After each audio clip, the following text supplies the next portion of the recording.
ദേശം, കാലം, അവസ്ഥ മുതലായിട്ടുള്ള കാര്യങ്ങളുണ്ടല്ലോ. പ്രമുഖം സാന്ദ്രമായ ആനന്ദത്തിന്റെ വിഷയമാണ്. ഒരു കവിതയിൽ വേണ്ടത് സാന്ദ്രമായ ആനന്ദം. ആനന്ദം എന്ന് പറഞ്ഞാൽ വാസ്തവത്തിൽ എന്താ? രസം തന്നെയാണ്. രസ്യതേ ആസ്വാദ്യതേ ഇത് രസ എന്നാണ് രസത്തിന്റെ അർത്ഥം പറഞ്ഞത്. രസ്യതേ ആസ്വാദ്യതേ, രസിക്കപ്പെടുന്നു, ആസ്വദിക്കപ്പെടുന്നു. ആസ്വദിക്കുന്ന ആനന്ദമാണ്. അപ്പൊ ആനന്ദമാണ് ഭഗവാന്റെ സ്വരൂപം. കാവ്യത്തിന്റെ സ്വരൂപം ആനന്ദം തന്നെയാണ്, രസമാണ്. ഇങ്ങനെ ഏതർത്ഥത്തിൽ നോക്കിയാലും ഭഗവാനും കാവ്യം തമ്മിൽ വ്യത്യാസമില്ല. അതുകൊണ്ട് ഭക്തന്മാരും ആചാര്യന്മാരും ഭാഗവത സപ്താഹക്കാരും നാരായണീയ സപ്താഹക്കാരൊക്കെ പ്രഭാഷകന്മാരൊക്കെ പറയുന്നത് ഞാൻ കേട്ടിട്ടുണ്ട്. അത് ഈ അർത്ഥത്തിലായിരിക്കണം. ഗുരുവായൂരപ്പൻ്റെ പ്രത്യക്ഷ ശബ്ദസ്വരൂപമാണ് നാരായണീയം. ഇത് മേൽപ്പത്തൂര് ഭാഗവതത്തിന് എടുത്തതാണ്. ശ്രീമദ് ഭാഗവതാഖ്യോയം പ്രത്യക്ഷ കൃഷ്ണയേവഹി, ഭാഗവതത്തിലെ തന്നെ ആശയമാണ്. പക്ഷെ അത് ഈ രൂപത്തിലാണ് മേൽപ്പത്തൂര് തൻ്റെ പ്രതിഭയിൽ കൂടെ അത് വാർത്തെടുത്തത്. ഇവിടെ ശ്രീ നാരായണൻ സൂചിപ്പിക്കുകയുണ്ടായി, മഹാകവിത്വത്തിൻ്റെ ഒരു ലക്ഷണമായിട്ട് അലങ്കാരങ്ങൾ ഇങ്ങനെ നിരന്തരമായിട്ട് പ്രവഹിക്കുക. സാധാരണ നമ്മളൊക്കെ കവിത എഴുതുമ്പോഴേ ഒരലങ്കാരം വേണമെങ്കിൽ ആ അലങ്കാരത്തിൻ്റെ പണിക്കിൽ പോയിരുന്ന് തപസ്സിക്കണം. എന്നിട്ട് അയാൾക്കൊരു ചെറിയൊരു അനുകമ്പ നമ്മളോട് തോന്നിയാൽ നമ്മുടെ കൂടെ വരും. ഊവയായാലും ഉൽപ്രേക്ഷയായാലും ദീപകമായാലും ഏതലങ്കാരായാലും ഉക്രി വൈചിത്രങ്ങൾ ഏതോ ആയിക്കോട്ടെ, ഏതായാലും. പക്ഷെ മഹാകവികളുടെ എങ്ങനെയല്ല, രസസമാഹിത ചേതസ കവേഹേ അലങ്കാരാണി അഹംപൂർവികയാപരാപതന്തി എന്നാണ്. കവി ഒരിക്കലും ഉത്തമ കവിയാണെങ്കിൽ അയാൾ അലങ്കാരങ്ങളുടെ പറയാൻ പോവില്ല. അയാളെ ധ്യാനിക്കേണ്ട വിഷയം എന്താ വെച്ചാൽ അതിൽ മാത്രം ധ്യാനിച്ചുകൊണ്ടിരിക്കും. അത് രസമാണ്, ആനന്ദമാണ്, അത് ഭഗവത് സ്വരൂപമാണ്, അത് ആത്മസ്വരൂപമാണ്, ഭഗവത് സ്വരൂപമാണ്.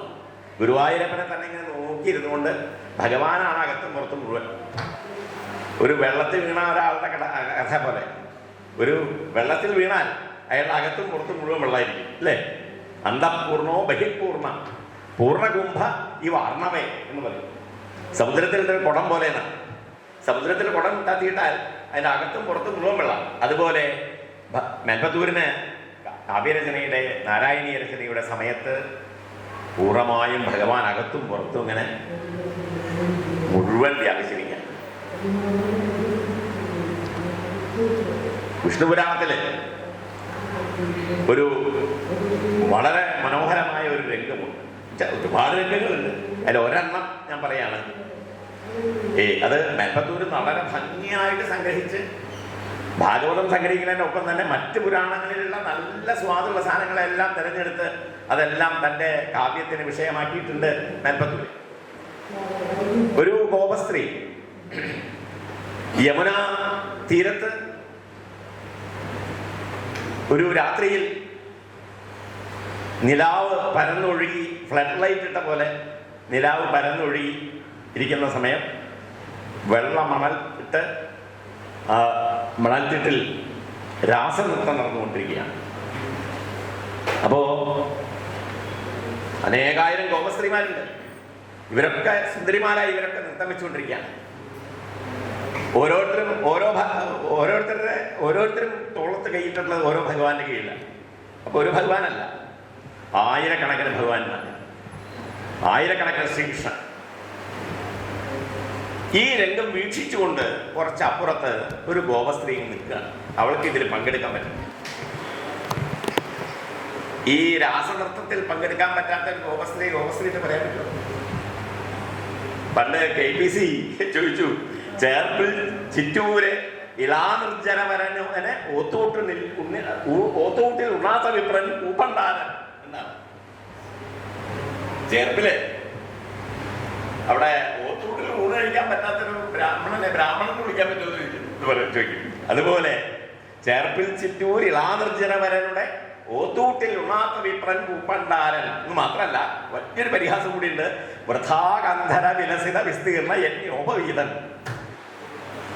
അപ്പൊ അതിന്റെ ബ്രാഹ്മണ്യം കൊണ്ട് ഒരു പ്രയോജനമില്ല. അപ്പൊ അങ്ങനെ ഈ രാസനൃത്തത്തിൽ പങ്കെടുക്കാൻ പറ്റാത്ത ഒരു ഗോപസ്ത്രീ, നമുക്ക് ഗോപസ്ത്രീ എന്ന് സങ്കല്പിക്കാൻ വയ്യ. പക്ഷെ ഇവൾക്കത് പങ്കെടുക്കാൻ വയ്യ. ഇവൾക്കൊരു മുടന്തുണ്ട്, അതുകൊണ്ട് അവൾക്ക് നൃത്തം വയ്ക്കാൻ വയ്യ. അതിസുന്ദരിയാണ്. പക്ഷെ അവൾ ഇങ്ങനെ അകലെ നിന്ന് ഇതിങ്ങനെ വീക്ഷിച്ചുകൊണ്ടിരിക്കുകയാണ് ഈ നൃത്തം. പക്ഷേ ഭഗവാൻ, ബ്രഹ്മസ്വരൂപിയായ ഭഗവാന്റെ തോളത്ത് കൈയിട്ടിട്ട് നൃത്തം ചെയ്ത ഗോപസ്ത്രീമാര് അനുഭവിച്ചതിനേക്കാളും ഭാഗ്യം, ആനന്ദം, ആത്മനിർവൃതി ഉണ്ടായത് ഇവൾക്കാണെന്ന് പറയാം. ഈ ഗോപസ്ത്രീയാണ്. എന്താ കാരണം? അവൾ ഭാഗ്യക്കേടല്ലേ അവളുടെ ഭഗവാനെ ഇത്രയധികം ആളുകൾ, ഇത്രയധികം ഗോപസ്ത്രീകൾ എല്ലാവരും ഭഗവാന്റെ തോളത്ത് കൈയിട്ട് നൃത്തം ചെയ്തുകൊണ്ടിരിക്കുന്ന സമയത്ത് ഈ നൃത്തം ചെയ്യുന്ന ഗോപസ്ത്രീക്ക് താൻ തോളത്ത് കൈയിട്ടുള്ള കൃഷ്ണന്റെ മുഖം മാത്രമേ കാണാൻ പറ്റുള്ളൂ, മറ്റാരെയും കാണാൻ പറ്റില്ല. പക്ഷേ 10,000-കണക്കിന് ആളുകൾ അവിടെ കൂടിയിട്ടുള്ള ഓരോ ഗോപസ്ത്രീയും തോളത്ത് കൈയിട്ടുള്ള ഓരോ കൃഷ്ണനെയും ഇവർക്ക് കാണാം, ഈ ഗോപികയ്ക്ക് കാണാം. അപ്പൊ ഗോപികയ്ക്ക് വിഷ്ണു പുരാണകാരൻ ആ പ്രകരണം അവസാനിപ്പിക്കുന്നത് എങ്ങനെയാണെന്ന് വെച്ചാൽ, വലിയ പാപം അനുഭവിച്ച് അവളുടെ ദുഃഖം മുഴുവൻ തീർന്നു.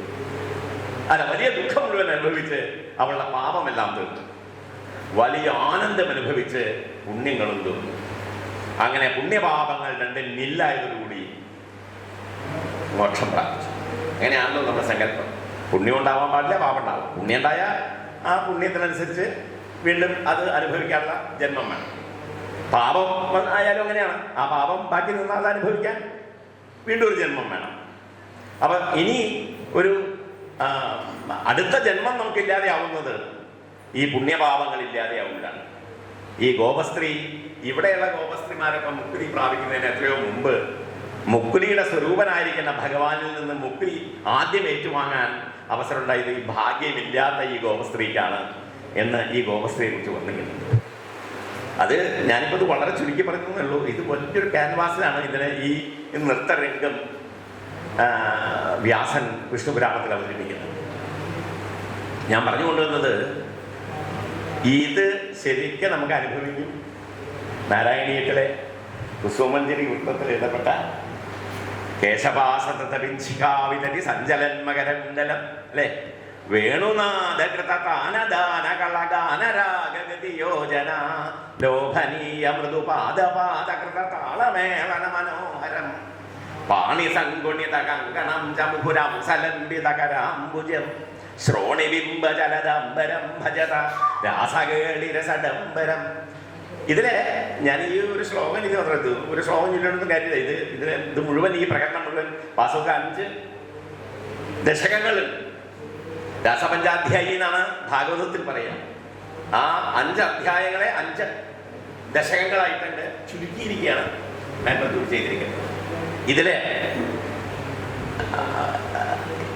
തത്വജ്ഞാനമാണോ ഇതിൽ മുന്നിട്ട് നിൽക്കുന്നത്, അതോ ശൃംഗാരരസത്തിന്റെ അതിൻ്റെ പൂർണ്ണമായ രൂപമാണോ, അതോ അതിനൊക്കെ ശേഷം ഭക്തി എന്ന് പറയുന്ന ഒരു രസം വളർന്നു വന്ന് അതിൻ്റെ പൂർണ്ണതയിലെത്തിയതാണോ? നമുക്ക് ഇതെല്ലാമായിട്ട് ഏതാണ്ട് പാനകരസന്യായേന, നമ്മുടെ സാഹിത്യ വിദ്യാർത്ഥികൾ പറയുന്ന ഒരു വാക്കാണ് സാങ്കേതികമായിട്ട് പാനകരസം. എന്താ ഈ പാനകരസം വെച്ചാൽ?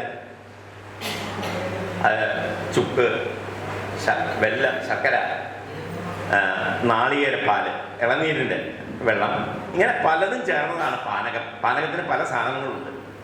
ഇതെല്ലാം കൂടി ചേർന്ന് കഴിക്കുന്ന പാനകം കഴിക്കുമ്പോൾ പാനകത്തിലെ ശർക്കരയുടെ സ്വാദ് ഇന്നത്, ചുക്കിൻ്റെ സ്വാദ് ഇന്നത്, മറ്റേ ഇതിൻ്റെ നാളികേര ജലത്തിൻ്റെ സ്വാദ് ഇന്നത്, ഇത് തിരിച്ചറിയാൻ പറ്റില്ല. ഇതെല്ലാം കൂടി ചേർന്ന് ഏകീഭൂയ ഒന്നായി തീർന്ന് നമുക്കൊരു അദ്വിതീയമായ ആനന്ദം ഉണ്ടാവുകയാണ് ചെയ്യുന്നത്. ഈ അദ്വിതീയമായ ആനന്ദത്തിൻ്റെ വിഷയമാണ് നാരായണീയത്തിലെ ഏറ്റവും മനോഹരമായ. അതവിടെ നാരായണൻ ചിലതൊക്കെ സൂചിപ്പിച്ചു, സമയമില്ലാത്തതുകൊണ്ടാവും കൂടുതൽ പറയാൻ നീ വിചാരിക്കുന്നു.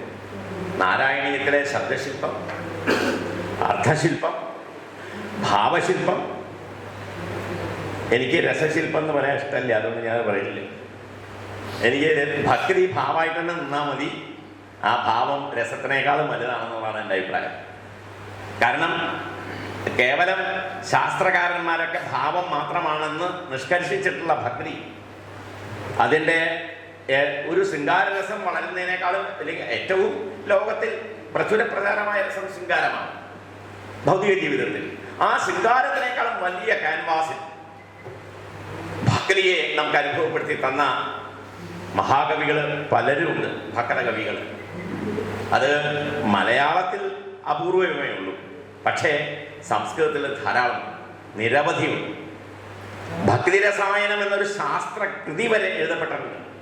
ഭക്തി ഒരു രസമാണ് എന്ന് സ്ഥാപിക്കുന്നതിന് വേണ്ടി ഭരതൻ അംഗീകരിക്കാത്ത രസത്തിന്റെ അവസാനത്തെ വാക്ക് എന്ന് പറയുന്നത് ഭരതനാണ്, ഭരതമുനിയാണ്.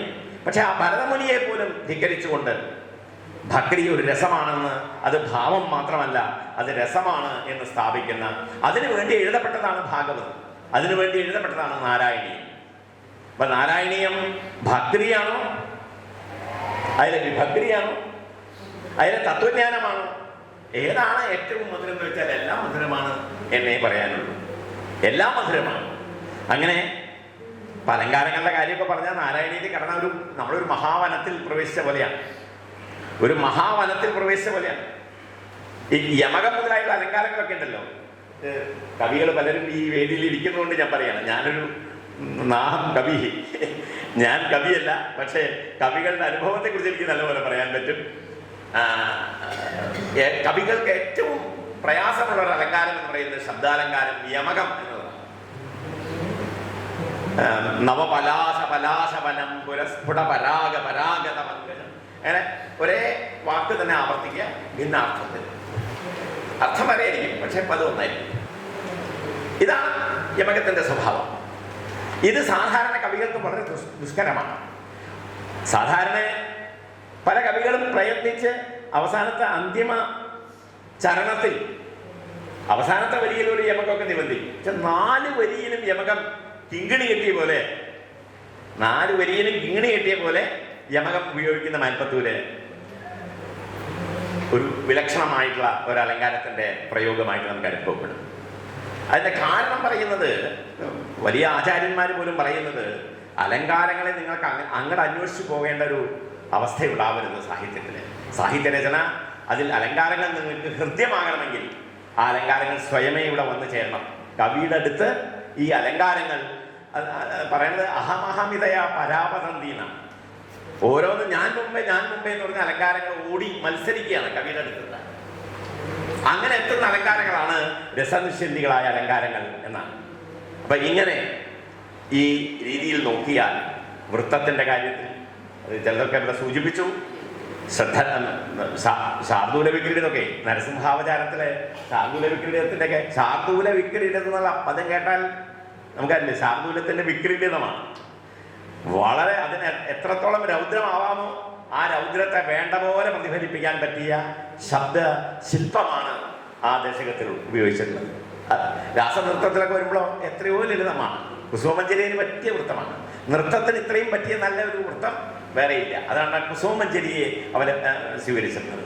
അതുപോലെ തോടകം, സമ്മതാവൃത്തം, ഇങ്ങനെയുള്ളതായിരിക്കുന്ന ഇത്രയധികം വൃത്തശില്പം അതിൽ നിഷ്കർഷിച്ചിട്ടുള്ള ഒരു കവി. കാരണം എന്താ ഈ വൃത്തത്തിൽ ഇത്രയധികം മഹാകവികൾ നിഷ്കർഷിക്കുന്നതിന്റെ കാരണം എന്താ? ഇപ്പൊ വൃത്തമില്ലാതെ കവിത എഴുതുന്ന കാലമാണല്ലോ. അപ്പോൾ വൃത്തത്തിൽ നിഷ്കർഷിക്കേണ്ട കാര്യം എന്താന്ന് വെച്ചാൽ, സാഹിത്യത്തിന്റെ മേമ്പൊടിയായി, സാഹിത്യത്തിന് അതിന്റെ പൂർണ്ണഫലം, ഒരു കഷായം കുടിക്കുമ്പോൾ അതിന്റെ പൂർണ്ണഫലം കിട്ടാനാണല്ലോ നമ്മൾ മേമ്പൊടി ചേർക്കുന്നത്. അതുപോലെ സാഹിത്യത്തിന്റെ ഫലം പൂർണ്ണമായി കിട്ടണമെങ്കിൽ അതിൽ ഛന്ദസ് ഉണ്ടാവണം. അപ്പോ സാഹിത്യത്തിലെ സംഗീതാംശമാണ് താളം, രാഗം മുതലായവയൊക്കെ നിശ്ചയിക്കപ്പെടുന്നത് വൃത്തത്തിലൂടെയാണ്. അപ്പോൾ വൃത്തമാണ് സാഹിത്യത്തിലെ സംഗീതാംശം എന്ന് പറയുന്നത്. ആ അർത്ഥത്തിൽ മേൽപ്പത്തൂരിന് സമശീർഷനായിട്ട് ഒരു കവി നമുക്കുണ്ടോ എന്ന് സംശയമാണ്.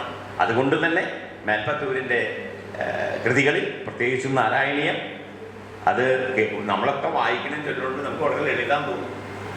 പക്ഷേ അത് തർജ്ജമ ചെയ്യുമ്പോൾ എത്ര കണ്ട് അതിന് ക്ലേശങ്ങൾ അനുഭവിച്ചിട്ടുണ്ട് എന്നുള്ളതിന് സാക്ഷ്യപ്പെടുത്താവുന്ന 2 ആളുകൾ ഇപ്പോൾ ഈ വേദിയിൽ തന്നെയുണ്ട്.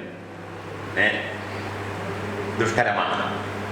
പക്ഷേ ദുഷ്കരവും സുഖരമാക്കുന്നതാണല്ലോ പ്രതിഭ.